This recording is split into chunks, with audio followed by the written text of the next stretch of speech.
Foda-se! Oi gente, tudo bom com vocês? Comigo tá tudo ótimo. Eu sei que tem muito tempo que eu não gravo, mas é porque eu tô no final de período e é muita coisa pra fazer, o tempo tá muito corrido e não tava tendo tempo. Mas agora eu pretendo continuar com os vídeos, eu não desisti do canal, ainda vou continuar fazendo vídeos e nas férias eu pretendo ter mais periodicidade. Hoje eu vou falar sobre a diferença do candomblé e da umbanda, que são duas religiões distintas, mas que as pessoas se referem como se fosse a mesma coisa. Não todas as pessoas, a maioria das pessoas acham que candomblé e umbanda são a mesma coisa. Elas possuem sim alguns elementos semelhantes, como a devoção aos orixás, o uso de miçangas, os abataques, mas as suas diferenças são maiores do que as semelhanças.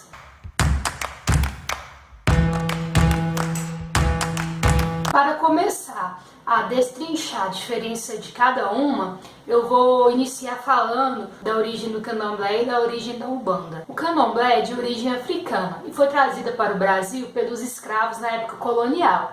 Ele deriva do animismo. O animismo é uma visão de mundo em que entidades não humanas possuem essência espiritual. Que entidades são essas? Pode ser plantas, animais, objetos inanimados e até fenômenos. Já a umbanda é uma religião brasileira, foi formada no sudeste do Brasil ainda no início do século XX. Ela é uma religião que rompe com o espiritismo, mas ainda assim possui elementos do catolicismo, religiões africanas, indígenas e até mesmo do espiritismo. Para vocês entenderem bem a diferença, vocês precisam saber da história da umbanda, como que ela se originou. Então eu vou resumir rapidão a história da umbanda. Por volta de 1908, um jovem chamado Zélio Fernandino de Moraes, ele começou a apresentar um comportamento estranho, que as pessoas começaram a chamar de ataques. Após ter sido examinado por um médico, ele aconselhou a família a levá-lo a um padre, só que a família preferiu levá-lo a um centro espírita.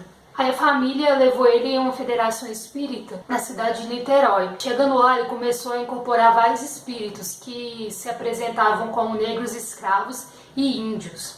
Aí o diretor dos trabalhos alertou os espíritos sobre seus atrasos espirituais, falando para eles saírem da sessão. Diz que uma força tomou Zélio, que ele começou a questionar por que a mesa repelia a presença daqueles espíritos, nem sequer ouviam suas mensagens. Ainda o espírito incorporado ainda falou se era por causa das suas origens sociais e da cor. A confusão toda, o espírito que estava dentro de Zélio se apresentou como um caboclo das 7 cruzilhadas. E o espírito que estava dentro dele finalizou falando que se a mesa considerava os espíritos de escravos e índios atrasados, era para no outro dia eles estarem na casa do aparelho. O aparelho, no caso, era o Zélio, que eles iam dar início a uma religião em que negros, escravos e índios poderiam dar suas mensagens e cumprir sua missão no plano espiritual. Ele ainda falou que seria uma religião para os humildes, simbolizando a igualdade que deve existir entre todos os irmãos. No dia seguinte, o pessoal da federação vai lá na casa do Zélio, para comprovar se o que o espírito já tinha falado era verdade mesmo. Aí o espírito do caboclo incorpora de novo no Zélio, aí eles verem que é verdade e tudo. Esse mesmo dia foi fundado o primeiro terreiro de Umbanda, chamado de Tenda Espírita Nossa Senhora da Piedade. Aí assim surge a Umbanda. Por isso que no início eu falei que é uma religião que rompe com o espiritismo. Agora que eu já expliquei a origem das duas e a história da Umbanda, eu vou falar sobre os orixás, que são elementos comuns nas duas religiões e que muitas vezes acabam confundindo as pessoas. Orixás são deuses africanos que correspondem a pontos de força da natureza. Mas Gabi, como assim pontos de força da natureza? Então, não tem aquele desenho lá, o Avatar? Água, terra, fogo, ar. Assim também são os orixás. Os orixás são divididos em 4 elementos, que são água, terra, fogo e ar. Quase que eu esqueço um. Eles também estão associados à corrente energética de alguma força da natureza, como por exemplo a Yansan, que é a dona dos ventos, Oxum, que é a mãe da água doce, Xangô, que domina os raios e os trovões. Vou deixar de dar exemplo da famosa Iemanjá, que é a rainha dos mares e das águas. E tem mais outros que depois, se vocês quiserem pesquisar e tudo, para saber mais. As características de cada orixá aproximam eles dos seres humanos, pois eles manifestam emoções assim como nós. Por exemplo, sente raiva, ciúmes, amor em excesso. Cada orixá tem ainda um sistema simbólico particular, como por exemplo roupas, cores, comidas, cantigas, ambientes, oferendas, alguns até horário eles têm. Isso que é orixá, não tem nada a ver com capeta, não tem nada a ver com isso. O que acontece no Brasil? Por influência influência do sincretismo, o sincretismo que é a mistura de religiões, na época dos escravos, a Igreja Católica proibia que eles realizassem seus cultos. Então, para eles continuarem a se manifestarem as suas crenças, eles disfarçavam seus orixás com a roupagem de alguns santos. Por isso que hoje no Brasil assim, ainda há muita confusão em relação a essa mesclagem de orixás com santo. Quanto é que naquela Ministério Pagador de Promessas, aquela situação polêmica em que o personagem principal faz promessa num terreiro, ele faz promessa em ação, mas afinal ele vai cumprir a promessa na igreja de Santa Bárbara, que aí já é aquela polêmica toda. Então existe toda essa confusão por causa da colonial. Por causa disso, os escravos, para continuar cultuando seus deuses, eles eram obrigados a disfarçá-los de santos, para pensarem que estavam cultuando aos santos da Igreja Católica.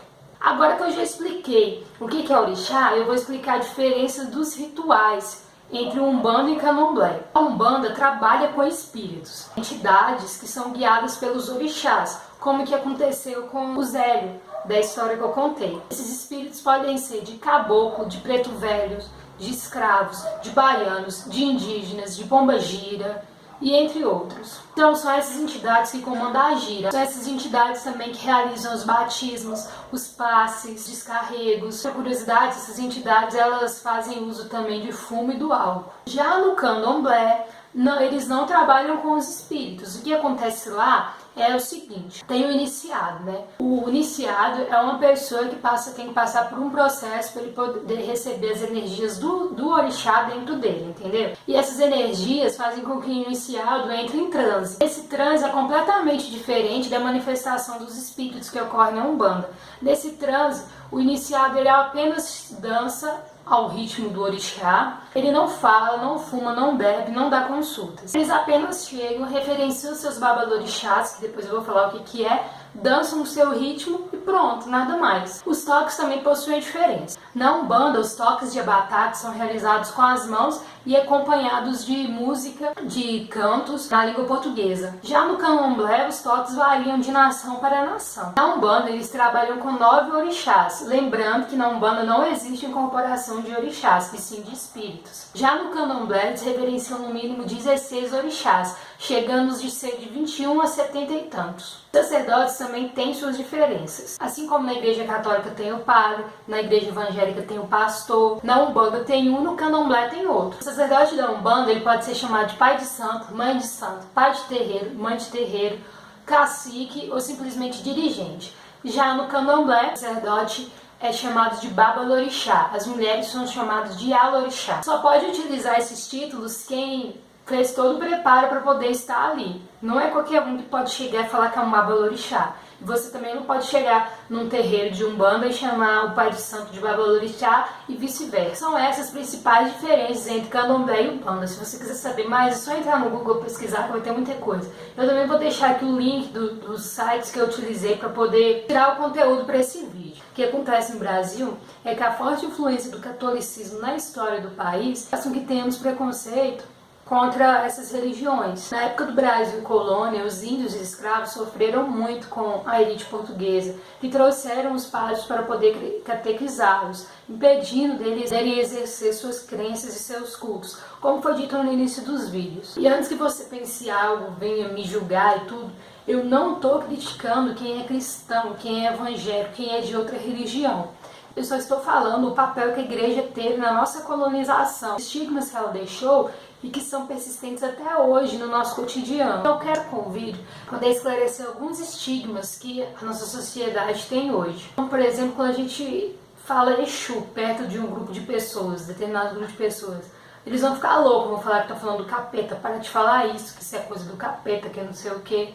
Sendo que Exu é mais um orixá, é mais um deus grego. Quanto é que seu elemento é terra e fogo. Não tem nada a ver com capeta. Quanto é que Satanás, demônio, capeta, essas coisas, ou qualquer outro nome que se refira a isso, é um elemento do cristianismo, entendeu? Não tem nada a ver com essas outras religiões. Com as religiões de origem africana foram marginalizadas no Brasil. Não só no Brasil, como no mundo inteiro. A gente refere-se a Hércules, Zeus, Hades, Afrodite, e sei lá o que for mais que tem.